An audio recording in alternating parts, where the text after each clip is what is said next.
ایک چھوٹے سے گاؤں میں 3 دوست رہتے تھے، احمد، سلیم اور کاشف۔ وہ بچپن سے ایک ساتھ تھے، ایک ساتھ پڑھتے اور ایک ساتھ نماز پڑھنے جاتے تھے۔ گاؤں کی صبح نرم دھوپ اور پرندوں کی چہچہاہٹ سے روشن تھی۔ تینوں دوست کھیتوں کے بیچ پگڈنڈی پر چلتے ہوئے خوش گپیاں کر رہے تھے۔ ایک دن امام صاحب نے مسجد کے صحن میں سب لوگوں کو جمع کیا۔ انہوں نے اعلان کیا، جو شخص گاؤں کے باہر پرانا کنواں صاف کرے گا اسے اللہ کی طرف سے اجر ملے گا۔ احمد، سلیم اور کاشف نے ایک دوسرے کی طرف دیکھا اور فوراً ارادہ کر لیا کہ وہ یہ نیکی کا کام کریں گے۔ تینوں دوست گاؤں کے کنارے پرانے جھاڑیوں سے بھرے کنویں پر پہنچے۔ احمد نے آستینیں چڑھائیں اور صفائی شروع کر دی۔ سلیم ڈول سے گندا پانی نکالنے لگا، لیکن کاشف ایک درخت کے نیچے جا کر بیٹھ گیا اور بولا، تم لوگ وقت ضائع کر رہے ہو، یہاں تو کوئی خزانہ نہیں ملنے والا۔ احمد نے مسکرا کر کہا، ہم خزانے کے لیے نہیں، اللہ کی رضا کے لیے کام کر رہے ہیں۔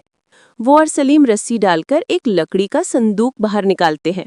صندوق کھولنے پر اندر پرانے سکے اور ایک سنہری تختی نظر آتی ہے، جس پر لکھا ہوتا ہے، یہ خزانہ ان کے لیے ہے جنہوں نے خلوص نیت سے محنت کی۔ چاروں طرف ایک پرسکون چمک پھیل جاتی ہے۔ یہ دیکھ کر کاشف آگے بڑھتا ہے اور فخر سے کہتا ہے، میں بھی تو تمہارے ساتھ تھا، میرا بھی حصہ ہے۔ احمد نرمی سے کہتا ہے، ہاں تم ساتھ تھے، مگر تمہاری نیت مختلف تھی۔ کاشف شرمندگی سے سر جھکا لیتا ہے۔ اسی وقت امام صاحب وہاں آ جاتے ہیں۔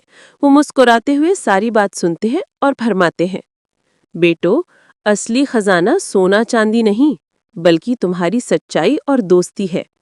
پھر وہ دعا کے لیے ہاتھ اٹھاتے ہیں اور تینوں دوست ادب سے سر جھکا لیتے ہیں۔